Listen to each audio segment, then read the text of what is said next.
如果你的大众车是带电动尾门的，一定要看下关上有没有这个声音。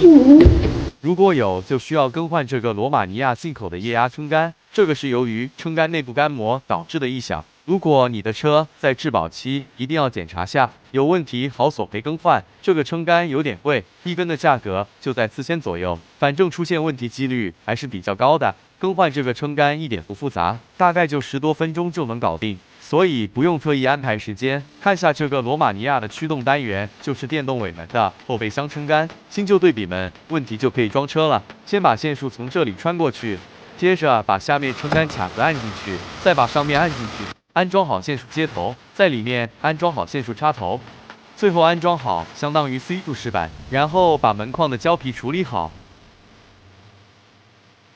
最后再试一下开后备箱没有声音。